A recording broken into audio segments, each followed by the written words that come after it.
Guys, welcome back to Keep It a Buck. We're in a vastly different setting that we hope to be in for the remainder of the summer. Right. And we have a larger audience. Thank you, Emily. Yeah, we do have a live studio audience for you guys today. Let us know what you think about this new setup.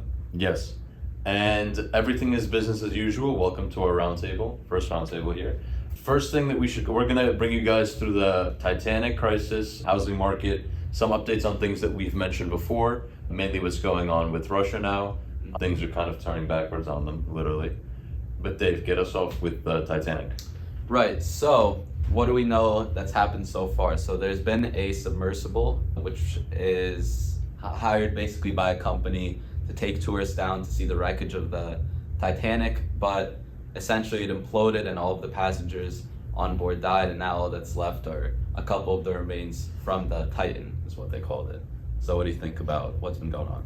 It's interesting because the Titanic Society, which is a historical society that's devoted to preserving, the integrity of the Titanic, all that, they actually released a report, just a letter about what they thought about all this, and they said that effectively this was caused by hubris, Right. Like people being a little bit too stuck up and thinking they could defy human nature. I mean, me personally, I think that it's even more unnatural for a human to be in the depths of the sea than to be in outer space. Just both conditions aren't. Both are a little wild, but yeah, both are very wild. But I think that clearly this mission was not prepared. They weren't at the state where they should have been going down that far. And we were hearing earlier about, even though it was like carbon fiber, titanium, it still clearly was not up to par with what was with the pressures down there. Right. Well, based off of my debrief with our new chief researcher, Emily, one of the billionaires who was on board actually had already been to outer space. Really? And in the depths of the Mariana Trench. So they definitely had some daredevils on board who want to, like you said, try to defy the odds and find a new high and like a new exciting thing to do, which, maybe when you're that rich and they have nothing else to do with their time, this is what they enjoy doing. But it was definitely reckless. As far as I know, the same submersible had been down there, like it had made already 5 trips. First mission. Yeah, I think it had been like 5 trips already. And it was fine before that, aside from an instance where they had gotten lost down there for a couple hours. But I think the main issue was just the wear and tear on the machine, I guess. Yeah, I mean, they clearly didn't know how to maintenance it and how they're doing. I wonder if this is going to continue, because I know that, I don't know if exotic travel is the right word, but specifically adventure tourism, I think it's called. Yeah. There's missions soon that are sending people into space. Yeah, right. Priced at, I think, around $1 million. To go down there to Ocean Gate was $250,000. Right. So this is like past the realm of private jets and villas. This is just different. You have too much money and then you're just throwing it at anything. Yeah. And then bringing you guys back to something more human that we're all faced with, the housing market. Bringing us back up to earth. Exactly. Yeah, that's right. Back up to earth. So we were sort of expecting a recession, especially after the huge inflationary push from COVID, and it never happened. We actually talked about it. Yeah, with the housing permits. So here's the thing. I think my perspective on it, I was a little bit right, but I just didn't expect kind of this type of turn to happen. So what I had, I believe, noted on the podcast before was very first episode. Yeah, right. So the amount of permits had been at like an all-time low. People were not looking to construct because of the rising interest rates. Mm-hmm. Right, like nobody wants to take out these huge rates on their mortgage when they know that just before, during COVID, it was at, all-time lows. But the thing that actually ended up happening is the resale market for houses basically became non-existent, because who would want to sell their house when they have like these, 2%, 2.5% interest on their mortgages to buy a new house with the new sky-high rates? And what ended up happening is people still want to buy new houses. Like there's still a demand for houses among, younger people who are getting older and looking to invest. And so essentially the only way for them to obtain it is for more construction to occur. So new construction happened, new permits were given out, and now they're worming their way out of the crisis. Exactly. So I know that typically when we look for indicators of a recession, we look at, like you said, housing permits and whether they're going up or down. They were plummeting the last time we spoke about this. Right. And now they've seen a recent spike, which is really interesting because even with the Federal Reserve's contractionary policy, we're not seeing the typical cycle of, people being laid off, which leads to less purchasing power, which leads to less overall economic activity. Unemployment has stayed pretty standard. 3.5%. Right. It's still right there. Even though people, every time basically that they had announced they were going to raise the rates, everyone was concerned about unemployment. But they did a good job with keeping that where it's at. There's even more jobs now that were Right. created. Something like over 250,000 jobs in the last month, which is more than historically. But what is concerning, and we talk about the difference between an inflationary gap versus actual economic growth, right? Mm-hmm. In the long run, what we're seeing now is a decrease in purchase of capital goods. Mm-hmm. So this suggests that rather than actually us growing and moving forward somewhere, we're sort of running. We're running ahead of where we should be. Right. And at some point, if businesses are not investing in any sort of capital stock to grow themselves, at some point we're going to have to drop ourselves back down. Right. I mean, as we learned in macro, you need the new capital goods to come in so that the long run supply is where it's supposed to be at. But interestingly enough, though, as well with the new construction, the reason why it's actually become more affordable to build new houses is because a lot of the issues with the supply chain, exactly. right, have been getting resolved. So it's becoming also cheaper to buy new houses and build them as well, which also is a contributing factor to this. It's a lot of variables that weren't typical. Like when we think of the Federal Reserve just doing two actions, raising or lowering interest rates, and that affects everything. There's so many external factors right now. A lot of nuance. It's extremely unpredictable. So do you think we're out of the deep waters, or you think it's still questionable right now? I think it's very questionable. I think that this is a false sort of sense of False hope. Exactly. There's no such thing as a spike without a plummet. Mm-hmm. Even if we've still been moving up, America's been progressing. There's with the amount of money that was printed. Like I said, this is definitely a sign that we're in an inflationary gap. Things will come back down, but I don't know where we're going to see it first. Whether it's the housing market or the job market, but we'll definitely be providing everyone with updates. Yeah, that's why you guys need to tune out every week. But speaking of the economy, one of the main factors behind why we initially got into this past recession, if you want to call it that, was because of the conflict in Ukraine and in Russia, which Yes. spiked tensions here and made people lose a lot of faith in the stock market. But, Oil prices, right, food prices. oil prices. So tell us, what's been going on in Russia recently? So ironically, we already knew that Russia's military was poorly managed. The mercenary group, the Wagner group, led by Yevgeny Prigozhin, actually started marching back to Moscow. Yeah. Which honestly was pretty funny when I found out. I was so stunned. it was ridiculous. So he occupied Rostov-on-Don, right, which is it's very south of Moscow. Started marching towards Moscow, and Putin fled. Yes, he's scared. He's scared. This is like his worst fear. Exactly. This is what he's been so scared of the whole time, a people's revolution against him. And we should probably clarify, up to this point, the Wagner group was fighting parallel to the Russian army, Right. and they were fighting against Ukrainian troops, even though the Wagner group is a private. Even years before that, they had been helping fight against Ukraine, I believe. Exactly. Before the war. And Prigozhin started saying things like the Russian army wasn't fully supporting them, that they were attacking them. He was upset. He's clearly like this sort of rogue player. He releases, very charged videos.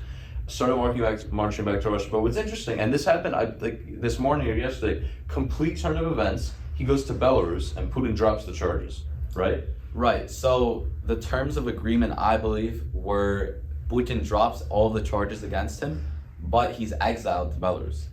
He's exiled from Russia, but his money is safe and his family is safe. Okay, but here's the thing. We know that Lukashenko, right, who's the president of Belarus, is very much a puppet of Putin. Of the Putin regime. So I think that what this is supposed to look like from the outside is that Prigozhin ran away, when really I think that Putin organized for him to sort of move over into Belarus to not make it look like he's, in a weaker state. But isn't he in a weaker state, though? We don't know what's going to happen to the Wagner group. I know the soldiers who did not engage with this mission are now being hired as part of the Russian military, officially. They're no longer part of the Wagner group.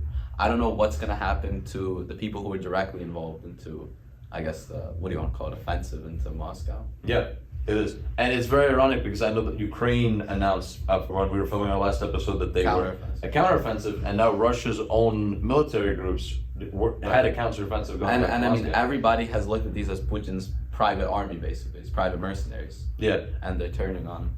But now I think everything there is fine. Like people are going out to cafes in Moscow, and everything is heading back to normal. The pressure's clearly off. Very Even though they quick did all resolution. those- yeah. It's interesting though how quickly they were able to broker an agreement between the Wagner group and Putin, but not between, Ukraine. Like they haven't come to any type of terms. Yeah, I mean, look, we already know that there's a sort of a fight over nothing here, and when you're fighting over nothing, there's not really room for negotiation. But speaking of poor management, right? Sort of jumping around here, Elon Musk, as we know, took over Twitter Right. a while back, and Twitter is one of his many endeavors, right? We have SpaceX, yeah, Tesla. Neuralink. He dabbled in OpenAI. Right. Early stages. Yeah. Yeah, but what's interesting is that signs of poor management can appear anyway in the ways that people are managed. Came in, laid off a bunch of people, missed rent on one of his Colorado offices, which is not something that you'd expect from the world's richest man. Mm-hmm. And from what I understand, he put up a letter of credit to cover rent for a certain amount of time in these offices.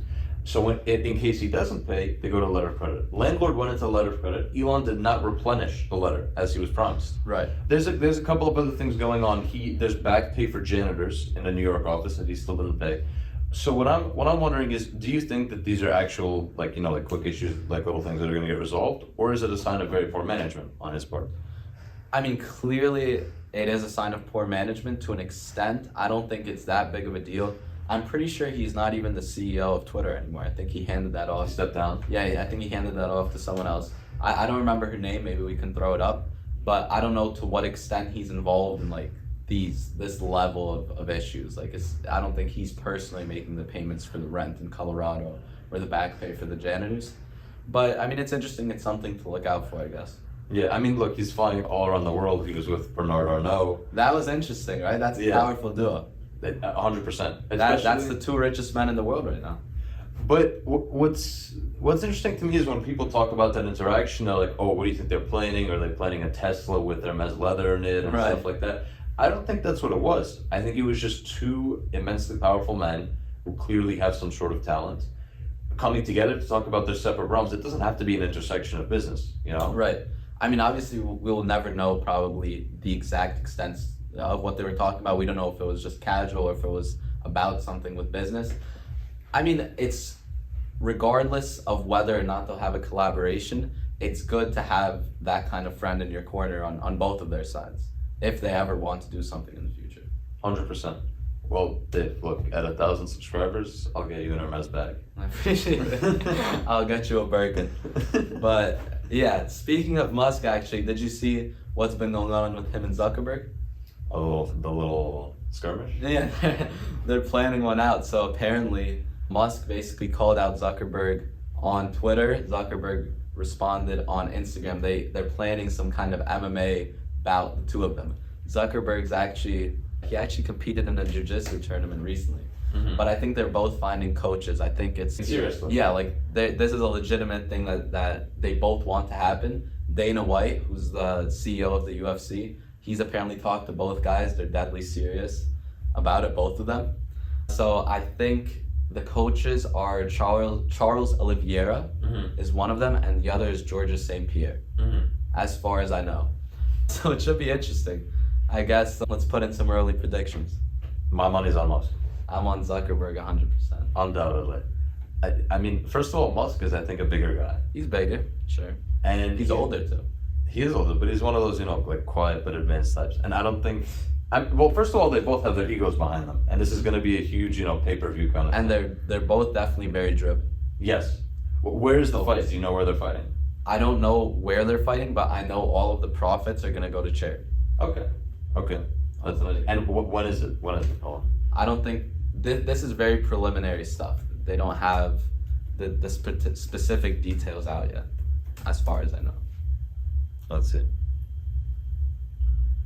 And this isn't any sort of personal dilemma, No, this right? is It's like not like just pure competitiveness. right. Nothing pops up immediately, Right. But it's, I mean, this is obviously very early stages for the event, but it'll be interesting. Like I said, Zuckerberg has experience with jiu-jitsu, A, and B, he's actually a pretty athletic guy. I saw him posting something on Twitter or maybe Instagram about him doing, I think it's called a Murph challenge or a Murphy challenge, and he had a really fast time. It's like some kind of crazy competition where it's like 1,000 push-ups, 1,000 squats, and run 10 miles, something like that, where it's time, and he did it very quickly. I mean, So I'm sure I would have my money on him. Musk has some sort of mind games under. But yeah, I'm pretty sure I saw Musk used to get in street fights in South Africa back in the day, something like that. Well, there you go. So we'll see. Musk has Two gritty guys. That's fine. Yeah, that's it for our roundtable for that. Hopefully you guys got something out of it. We talked about a couple different things. Nothing too major has gone on in the time since our last roundtable. But we still like to, keep you guys updated. Yeah, it's weekly. Exactly. Stay tuned for our deep dives. We have a pretty nice one coming up, going into Amazon. And over. See you next week.